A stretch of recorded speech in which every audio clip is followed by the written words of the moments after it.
बिस्मिल्लाहिर्रहमानिर्रहीम। मैं हूं नदीम रज़ा। जिंदा समाज की सबसे बड़ी अलामत ये होती है कि वहाँ बात कहने और लिखने की मुकम्मल आज़ादी होती है। जिन रियासतों ने, जिन मुल्कों ने तरक्की की है, जो तरक्की याफ्ता कहलाने के अहल हैं, उन तमाम ने जब भी अपना आइन तरतीब दिया, जब भी कवानीन तरतीब दिए, तो उनमें आज़ादी इज़हार राय और इंसानों के बुनियादी हकूक़ को सबसे ज़्यादा अहमियत दी।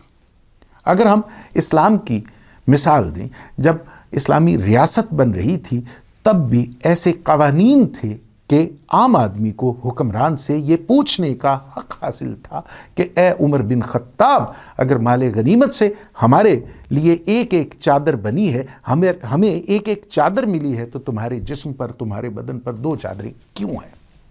इसके जवाब में उमर फ़ारूक रज़ी अल्लाह ताला अन्हो उसकी तसल्ली, तशफ़ी करवाते थे। ऐसा नहीं होता था कि सवाल उठाने वाले ही को उठा लिया जाए। ऐसा नहीं होता था कि उसके घर ऐसे नामालूम लोग भेज दिए जाएं जो उसकी फैमिली को तंग करें, जो उसके भाइयों को गायब कर दे। मावराए अदालत कुछ भी नहीं होता था। बात कहने और लिखने की जहां आज़ादी नहीं रहती, वो मुआशरे, वो समाज मिट जाते हैं। जहां घुटन हद से ज़्यादा बढ़ जाए, वहां हुक्मरानी करने वाला तबका दिलों से अपनी मोहब्बत खो देता है। और जब आम आदमी का अपने हुक्मरान के साथ किसी भी किस्म का ताल्लुक, रिश्ता टूटता है और दरमियान में मोहब्बत के बजाय मायूसी आती है, तो फिर कभी भी रियासतें आगे नहीं बढ़ पाती। या हुक्मरान जाते हैं या अवाम मायूस होकर एक दूसरे का गिरेबान नोचते हैं, या फिर वो रियासतें, वो मुल्क टूट जाते हैं।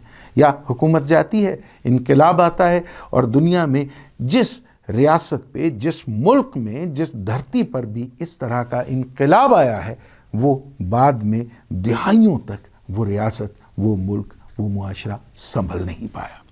इसीलिए अहले दानिश और फ़िक्र कहते हैं कि इनकलाब का दावा करना, इनकलाब की दावत देना बहुत आसान है, लेकिन इनकलाब का रास्ता बहुत पुरखतर है।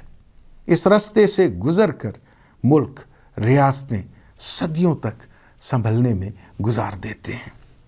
हम पाकिस्तान की बात करें, हम अपने प्यारे पाकिस्तान की इस वतन की बात करें, तो आज बदकिस्मती से हम उस रास्ते के मुसाफिर हैं जहां आज़ादी इज़हार राय पर कदगन है, जहां आपको दिल की भड़ास निकालने की कीमत अपने ख़ानदान की रुसवाई की सूरत अदा करनी पड़ती है, जहां आप अपने दिल का गुबार निकालेंगे तो आप पर फ़लाँ कानून, पीका एक्ट, फ़लाँ फ़लाँ फ़लाँ के तहत, ताज़ीरात के तहत आप पर मुकदमात कायम हो जाएंगे। ये वो घुटन है जो बढ़ रही है। ये वो घुटन है जो रियासत और शहरी के दरमियान फासले को बढ़ा रही है। हमारी इस्टेब्लिशमेंट, शायद किसी भी इस्टेब्लिशमेंट का मिजाज ताकत के ज़ोर पर मसाइल को हल करना होता है, और हमारी इस्टेब्लिशमेंट तो फिर पिछले 75 साल से मामलात को ताकत के ज़ोर पर ही हल करती आई है। अब भी ताकत के ज़ोर पर आवाज़ों को दबाने की जो रविश इख्तियार की जा रही है, इसका नतीजा अच्छा नहीं निकलने वाला। इसके नतीजे में फासले बढ़ेंगे। अहमद नूरानी की मिसाल ले लीजिए। अहमद नूरानी ने जो खबर जारी की, जो व्लॉग किया, उस पर बहुत से एतराज़ात हो सकते हैं। वो अगर व्लॉग झूठ पर मबनी था, उसकी रिपोर्टिंग अगर झूठ पर मबनी थी, फेक न्यूज़ थी, तो उसका जवाब, उसका रद्द दलील से आना चाहिए था। मैं बड़ी ज़िम्मेदारी से हमेशा ये बात कहता आया हूँ कि किसी भी शख्स, खा वो आम आदमी हो या फिर आर्मी चीफ हो, वज़ीर आज़म हो, वज़ीर आला हो, या हमारे मुअज़्ज़िज़ जज साहिबान हो, उनके फ़ैसलों पर तनकीद करने का हक़ सबको हासिल होना चाहिए, लेकिन उनकी फैमिलीज़ तक, उनकी फैमिलीज़ के किरदार पर गंदगी उछालने का हक़ किसी को हासिल नहीं है। आज अगर मरियम नवाज़ के करैक्टर पर, किरदार पर गंदगी उछालने वाले, उन पर तनकीद करने वालों को पीका एक्ट के तहत उठाया जा रहा है, उन पर मुकदमात कायम किए जा रहे हैं, तो फिर हमारे इदारों को उन लोगों पर भी गिरफ्त करनी चाहिए जिन लोगों ने تحریک انصاف کی خواتین کی عزت کو اچھالا۔ جن لوگوں نے تحریک انصاف کی خواتین، بشرا بی بی ہوں، زرتاج گل ہوں یا پھر عمران خان کی بہنیں ہوں، ان کے کردار پر کیچڑ اچھالا۔ انصاف کا ترازو دونوں پلڑے برابر ہوں تو ہی انصاف کا ترازو کہلاتا ہے۔ تبھی وہ تکڑی اگر برابر نہیں تولے گی تو پھر جج کے ہاتھ پر، جج کے انصاف پر سوال اٹھے گا۔ اور آپ اچھی طرح سے جانتے ہیں کہ ہماری اس ریاست، ہمارے اس پیارے وطن میں جو منصفین ہیں، جو ججز ہیں، ان کے انصاف کا جھکاؤ یا پھر ان کے فیصلوں کا، جنہیں وہ انصاف سے تعبیر کرتے ہیں، ان کی حقیقت کیا ہے۔ جب عام آدمی کا اعتماد اپنی عدالتوں سے اٹھ جائے، جب وہ یہ سمجھے کہ ہمارے ادارے کسی خاص شخصیت کے ہاتھ کی لاٹھی ہیں، جب پولیس سرکار کسی خاص سوچ، کسی خاص سیاسی طبقے کی زیر نگیں ہو کر اپنا کردار ادا کرنے لگے، تو جان لیجئے اس ریاست کا سفر خوشحالی کی جانب نہیں ہے۔ ملک لوگوں سے ہوتے ہیں، ریاستیں عوام سے ہوتی ہیں۔